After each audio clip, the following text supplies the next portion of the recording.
Et aujourd'hui, Lise, dans À la Une en Israël, nous recevons un soldat de Tsahal blessé dans cette guerre qui tiendra une conférence ce soir à 20 heures. Il s'appelle Omri Rozenblit. Omri, bonjour. Merci d'être avec nous. Thank you so much for being with us today. Thank you, Liz. Bonjour. Mm. Omri, first of all, can you tell us shortly, because we don't have a lot of time and we want to ask you a few questions, how did you get hurt in this war? So actually, I fought for 3 months in Gaza, 91 days, with my team. I was a team commander, and after 91 days, we got to one of the houses in Khan Yunis, and actually, from a booby trap for a bomb, all the house got exploded and collapsed on me and my guys. And this is actually what hurts me, a booby trap house. Okay. And what did you feel? I guess you didn't realize that you were wounded. Yes, actually, what happened?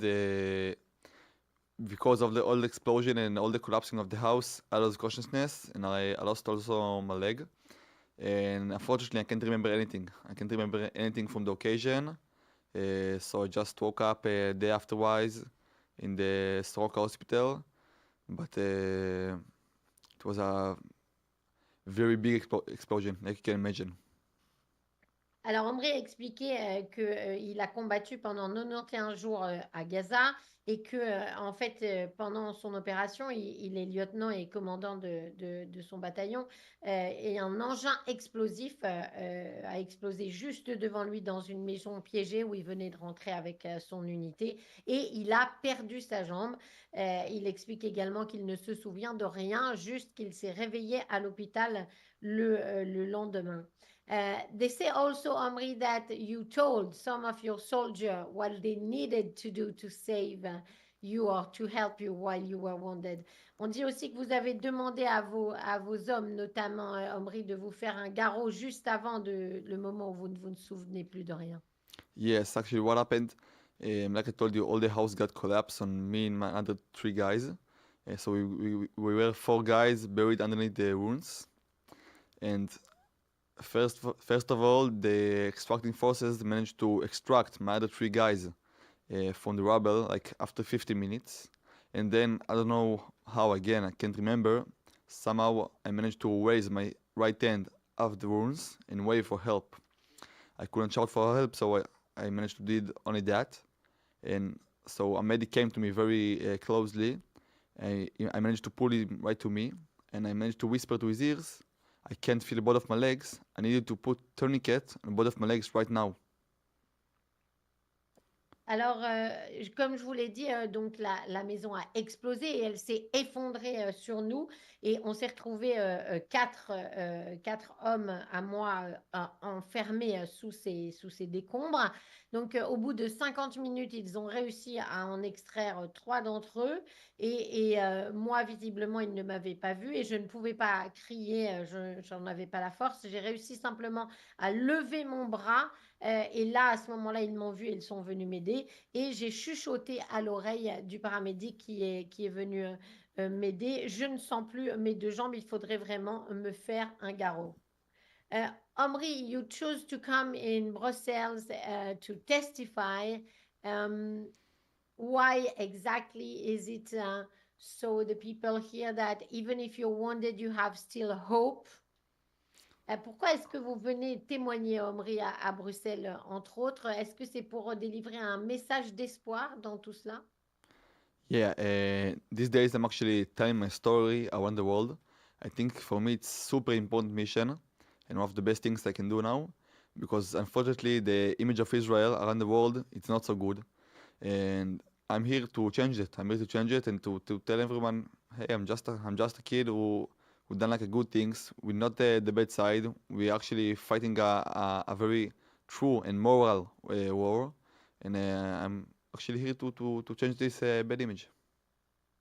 Oui, je suis là pour raconter mon histoire, mais je trouve que ce qui est très très important, c'est véritablement une mission pour moi, c'est de parler de l'image d'Israël qui n'est pas bonne aujourd'hui, alors que vraiment nous ne sommes pas les méchants. Nous menons une guerre qui est juste et on le fait de la façon la plus morale possible, et donc c'est ça aussi que j'ai envie de partager. Omri, did you fear of coming to Europe with everything that has been going on, anti-Semitism, Amsterdam problems, and so on, or not so much? Omri, est-ce que vous aviez eu peur de venir en Europe? On conseille aux Israéliens de ne pas trop venir. Il y a de l'antisémitisme, il y a les incidents à Amsterdam la semaine dernière. Comment vous avez vécu ça? Listen, I can't lie. I can't tell you that I was thinking about that, about happened in Amsterdam recently, and all the pro-Palestine protests that there is in Belgium too. But I think we are, as a nation and as a person personally, we're not afraid of anything. I've been in Gaza. I fought against tougher people, and I can see the community. I can see the security. I can see the police. So I'm not really afraid.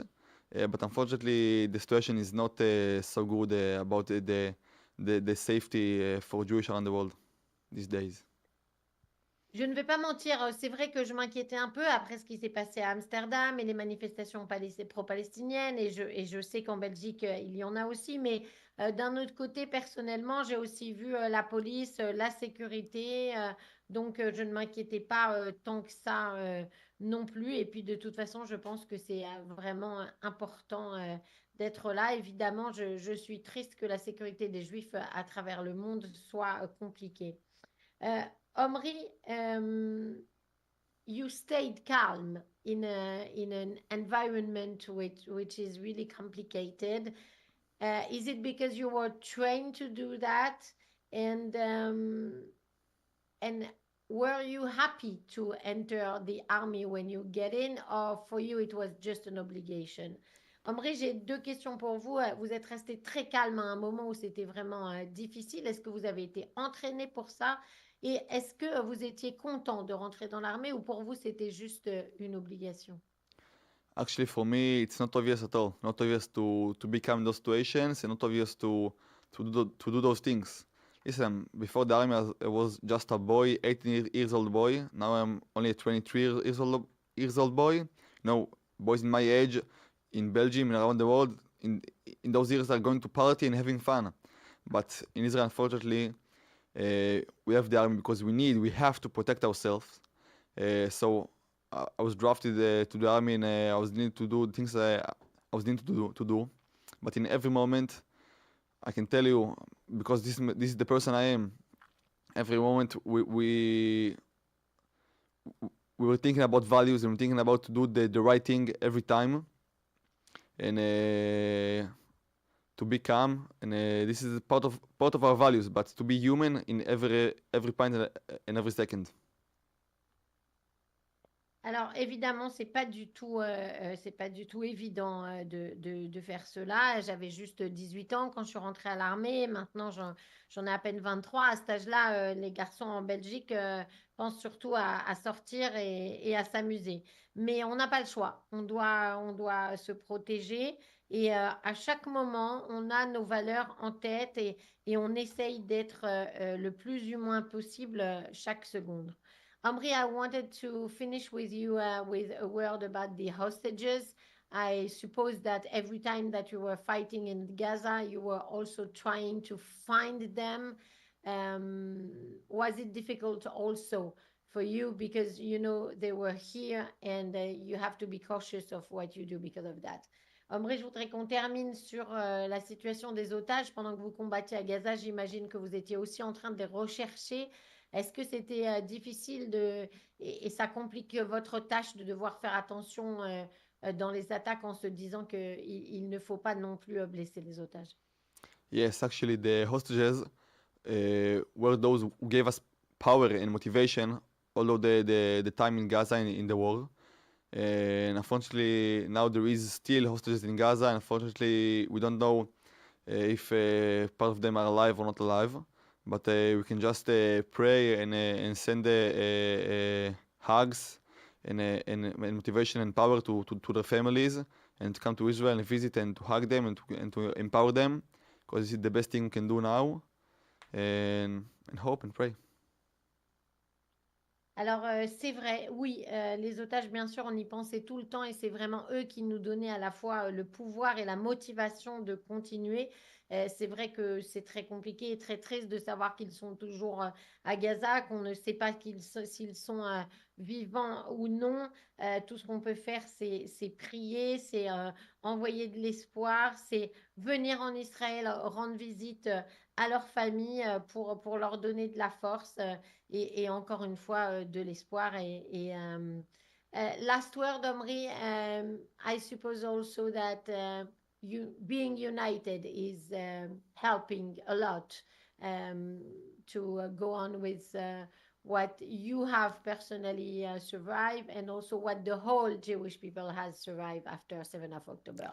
Je voudrais juste qu'on termine sur l'unité, Omri. Je pense que c'est quelque chose qui aide énormément dans ce que vous avez vécu personnellement et dans tout ce que le peuple juif vit depuis le 7 octobre. Yeah, I will say last two things. For all the Israelis, stop in thinking about and looking about what is define us. Look about the opposite. Look about what united us and what connects us. This is the most important time to be united. This is for the Israeli and for the Jewish around the world. Do whatever you can. Do whatever you can. If it's public speaking, if it's to come to Israel, if it's to donate money, I don't know what. But for all Jewish around the world, do whatever you can. This is the most crucial and important time.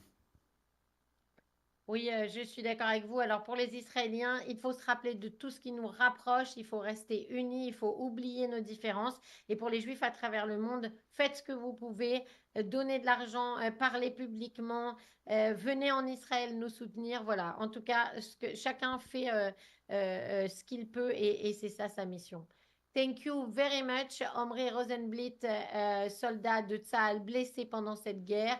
You are here in Bruxelles. Vous êtes à Bruxelles ce soir pour témoigner de votre expérience. La conférence a lieu à 20h. Pour des raisons de sécurité, on ne vous dit pas le lieu, mais pour vous inscrire, une seule façon, et elle est très simple, vous envoyez un email à Ariel, ARIE2LE, @merkaz.be. Un email à ariel@merkaz.be. C'est ce soir à 20h et vous pourrez rencontrer vous aussi Omri Rozenblit. Shabbat shalom to you and thank you so much for your testimony, Omri.